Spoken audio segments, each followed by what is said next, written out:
Hi everybody, TheSuffolkRam from my nerds. Welcome to my review of Doctor Who Series Trial Episode 5, Fugitive, the Judoon.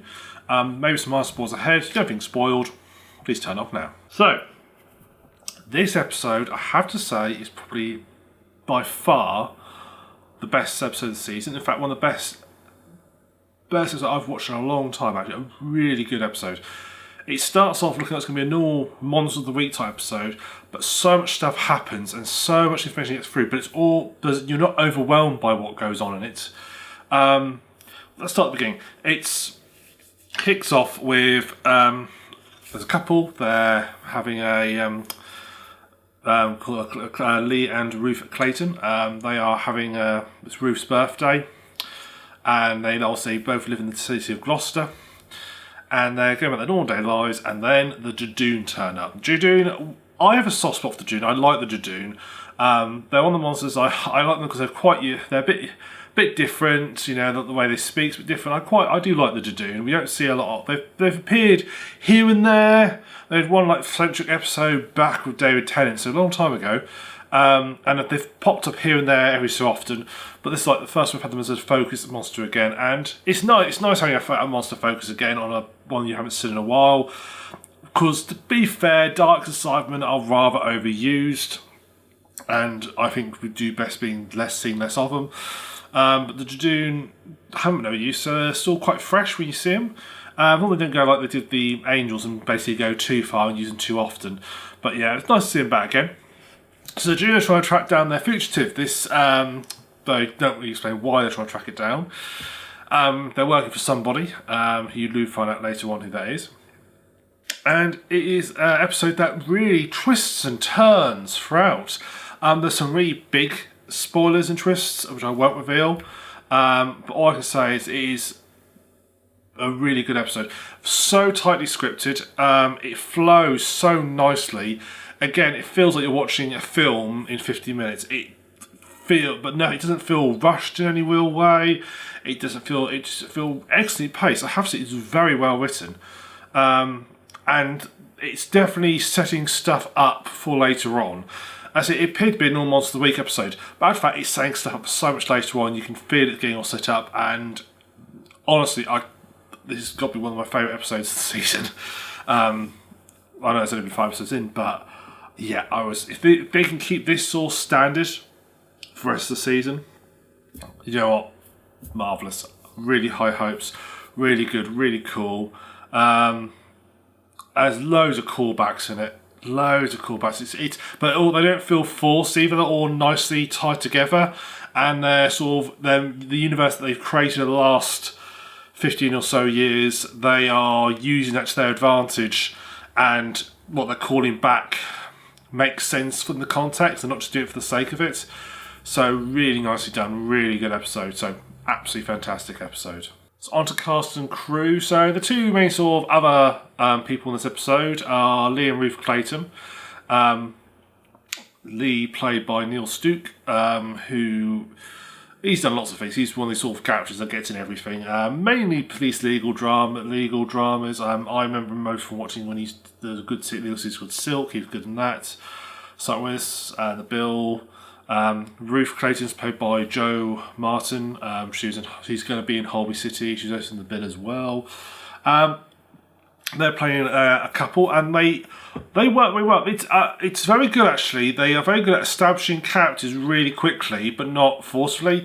And you get the idea that these two relationships really early on, really quick on. And when they sort of call back and they meet other people, they're really good at establishing these characters quite early on, quite quickly. So really nice seeing two. And they both worked really well off each other, and the chemistry between them and the sort of twists and turns between them, really good. Compass to them. The other character we have is a character called Gat, played by Rita Aria. She's going to be in season 2 of the Umbrella Academy, and she was also in some Sherlock. So another sort of indirect Who connection there, because a lot of people from Doctor Who end up on Sherlock, including the producer, and Stephen Moffat was on there and so forth. So yeah, she does, and her character, when you learn more about her character, really comes off well, and really she plays it very nicely, comes across very forceful who she is. So yeah, the extra cast and crew all so much. I think the only thing I did sort of question was the little lady who was felt a bit sort of forceful for characterisation, which is a bit weird, but other than that, all pretty good. I can't really say about anything else, so I don't spoil anything. So production. So the Judoon have had a bit of an upgrade. They seem more expressive from when we last saw them. I actually say the Judoon mask, the animatronics, is really good. They're really good at conveying. Whoever's built that has done a fantastic job of really conveying emotion. I love practical effects. I'd far prefer practical effect to a CGI effect if possible. I mean, there's shitty practical effects, so I shouldn't swear, but it's bad practical effects and there's good ones. And their Judoon are really nicely done. Really, really like them. And I thought they were done fabulously. The other saw CGI and it's all pretty darn good. But yeah, I'm really impressed with the Judoon.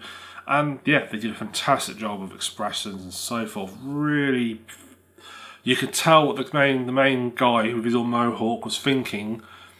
When you can get an expressive face that it doesn't feel like, you can tell what he's thinking, or they're thinking actually, I think it's just she. They're thinking without feeling like it's just too overt. And it's an alien type face. Really impressive, really well done. So great there. Direction wise, you've also got, it's directed by Nadim Manzoor. Same director we had as on last week's episode. Both really good episodes, both really well directed and really nicely scripted and paced, and the shots in there, some lovely shots in there. Written by, this is interesting, it's a co-write, this one. It's written partly by Chris Chibnall and also by Vinay Patel. Given all these sort of tie-ins to previous episodes, and getting Chris Chibnall was on the verge of that. Vinay Patel, he wrote Demons of Punjab last season, which is an episode I actually really liked last season. And actually, it has very similar pacings where you keep getting to what you feel is like a mini conclusion, then it carries on and carries on. A very similar pacing actually, now I sort of look back at it. But yeah, really enjoyed the episode, really well written and well directed all round, really, really good episode. So my final thoughts are, this is a great episode. Loved it. Loved every moment of it. Thought it was really good. As soon as it over, my mouth was sort of okay, like, wow, that's a lot of stuff that's happened. Yeah, definitely the best episode. Probably the best episodes I've seen of Who in a long time, actually. Really nice, really loved it. Fantastic episode. So yeah, really good. So much for watching. If you've enjoyed this review, please feel free to sort of subscribe to the channel, like. We do other things on here, mainly podcasts on here. Our next podcast actually this Saturday coming up on the 1st. Yep, 9:30 we're doing a live stream. We'll be live streaming onto YouTube itself, episode 132. So come join us for that. Otherwise, I look forward to seeing you next week when the Doctor looks like looks like a bit of a Monster Week episode. We'll see what happens. She's investigating some strange deaths all across the world. So, thank you very much for watching. I'll see you next time. Cheers.